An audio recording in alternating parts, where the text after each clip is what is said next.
A while ago, we talked to you here on North Dakota Today about a bison fan who climbed to the top of Mount Kilimanjaro. Quite the feat, especially for a man in his 50s. I don't know who wrote that. 50's young. But it seemed like nothing would slow him down until he recently tested positive for COVID-19. And joining us today, we have Lee Hoedl back with us on North Dakota Today. Lee, great to have you back. Thanks, Lisa. It's a marked difference from the last time we met. This is incredible, and I know our news department just did a story with you, and I thought, well, we need to follow up with you as well. You've always kind of been our go-to person for running and for marathons. Health has always played a major part in your life. You just ran a virtual marathon not so long ago, and then COVID-19. Yeah, 2 weeks ago I ran a virtual marathon because all of our races are canceled for the year, and this thing just hit me on a Thursday, a week before Thanksgiving. Swept over me in 3 hours, and it was not your normal flu. I could tell. My daughter and I both went in, tested positive immediately, and I was down and out starting from that point on. So let's talk a little bit about how good you felt before that. I mean, you have to be in like the best shape of your life, really. I felt great. If you've ever run on a treadmill, it takes forever. So to run a sub-4 on a treadmill by yourself in the early morning hours, I felt great. Absolutely felt great. And this thing, like I said, I never, ever expected this to hit me like this. And if I ever got, and I assumed that this virus is going to, it's not really a matter if it's going to infect or affect people, it's when. And I just assumed it would just be very mild. And it roared right over the top of me. Yeah, so talk a little bit more about your symptoms specifically. What was so difficult? Shortness of breath. Really quickly, high fever, body aches, cramps, pretty much everything except the rash on the feet, fatigue. When I went in on that Thursday, I tested positive. By Friday, I was into urgent care for my low oxygen levels at that point. So they put me on some low-grade steroids at that point and sent me home. About 4 or 5 days later, right around Thanksgiving Day, it increased even worse. By then, I had already been diagnosed with corona pneumonia and COVID lung, and was put on steroids that, at that point, the steroids that I'm taking right now on a daily basis are 3 times the level you would take if you were climbing a mountain and suffered acute mountain sickness, MES. So, yeah, it's been tough. The thing that I've come to learn from this virus is that it's very indiscriminate. And that's what the North Dakota Department of Health will tell you. That's what all the county folks that have been in touch with me, the doctors and nurses who have worked with me, and they've just been saints and angels, is that everybody is affected by this virus. It hits your body differently. They cannot come up with a complete, clear model. You can come up with a model in terms of who's died, how many have died, and what age groups and cohorts and things like that, and those that are hospitalized. But the ones that are sent home and that are dealing with it like I am still, it's an anomaly. It's still unfolding. So how do you feel right now? I feel lucky that we're able to visit with you, but I can tell you're not 100%.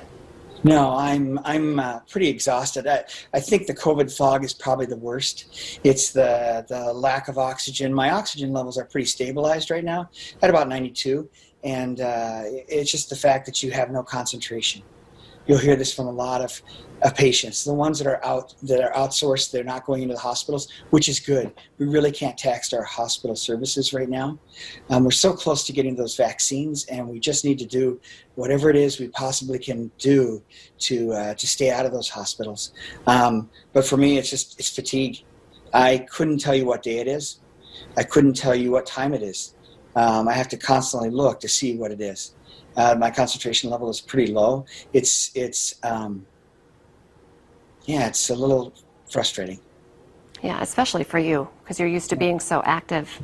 Now, in addition to what you're taking in the steroids, you have also been open about some other treatments that you've been doing. Yeah, and right after the day after Thanksgiving, after I went back in because I was suffering from some chest pains, and so they wanted to rule out that it wasn't anything cardio. I went in and did what they call a BAM infusion. It's also a Regeneron infusion. Basically what it is synthesize antibodies that are from original antibodies from patients that have had COVID. They donated plasma, and then they created kind of a synthetic version of it. So it's about a 2-hour process where they pump that into your body to basically to bolster up or to give you some antibodies while your body is already starting to generate those if they can. Interesting. So COVID is everywhere. We know that. We're all trying to be careful. I mean, you did the virtual marathon because you weren't taking part, in large group activities. Any idea where you came into contact with the virus? I have no idea. The best analogy I can give you, Lisa, is this. Imagine going out in the morning, driving your car, and if you're only going to use your brakes as your only method to protect yourself, you're bound to get into an accident, correct?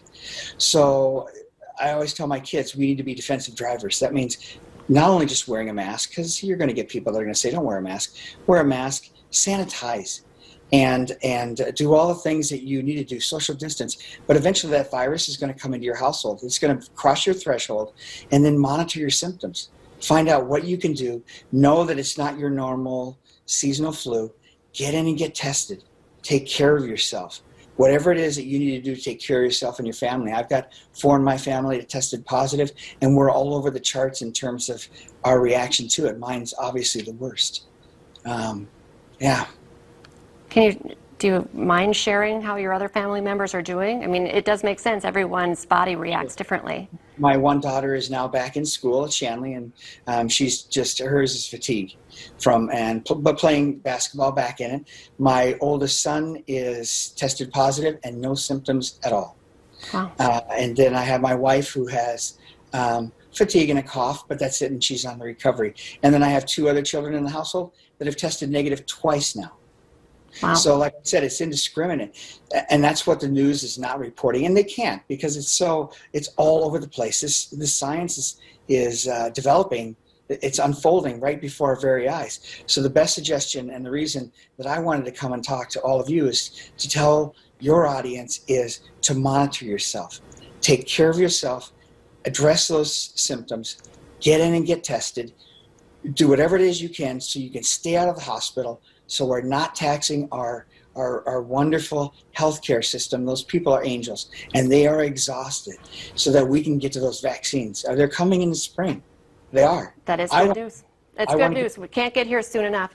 Lee, it's so great to visit with you. Thank you so much for sharing your story. I appreciate it. And we'll follow up with you, hopefully, when you're back at it again. Thanks, Lisa.